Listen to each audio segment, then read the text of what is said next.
মসজিদগুলোতে speaker slow করতে অথবা আজানের ভলিউম কমাতে, বা অনেক জায়গায় এও খবর আসছে যে মাইক নামাতেই নির্দেশ দেওয়া হয়েছে।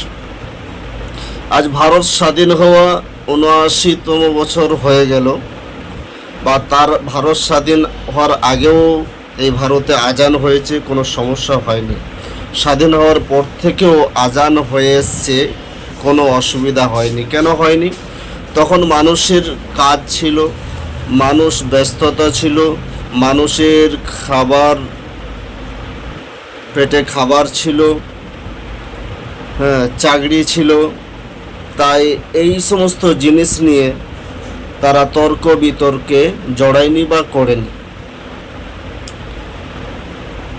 আর তাদের এজন্য ডিস্টার্বও হয়নি এই আজানে। কেন?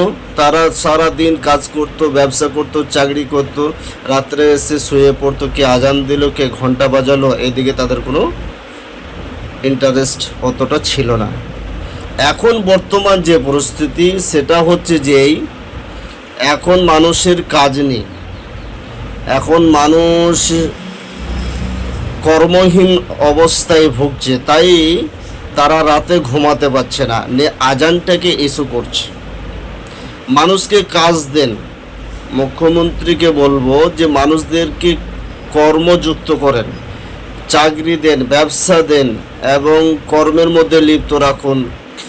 যত জোরেই ভলুম করে আজান দেন না কেন, তার ঘুম ভাঙবে না যদি সারা দিন সে কর্ম করে। তার কাজ নেই, বসে বসে দুশ্চিন্তায় ভুগছে, এমনিতেই ঘুম হচ্ছে না, তাই মাইক বন্ধ করে তাদেরকে ঘুম পাড়াবার ব্যবস্থা করতে চাচ্ছে মুখ্যমন্ত্রী।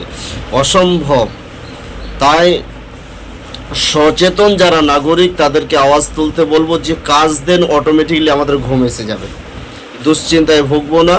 কে আজান দিল, কে ঘন্টা বাজালো, এ সমস্ত দিকে আমাদের কোনো কর্ণপাত থাকবে না, যখন আমরা কর্মতে লিপিবদ্ধ থাকবো এবং ব্যস্ত থাকবো।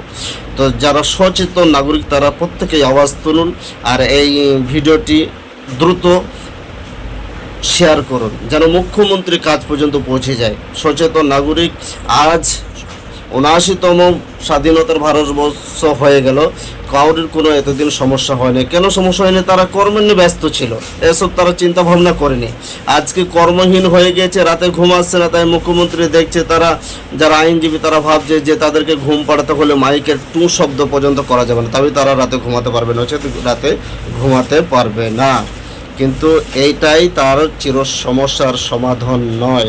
অতএব দ্রুত ভিডিওটি শেয়ার করে মুখ্যমন্ত্রী কাজ পর্যন্ত পৌঁছে দিন, যে প্রত্যেক শ্রেণীর মানুষের কাজ দিন, অটোমেটিক তাদের ঘুম হয়ে যাবে। এটা সামান্য একটা ইস্যু দিয়ে মোড়টা ঘোরাতে যাচ্ছে।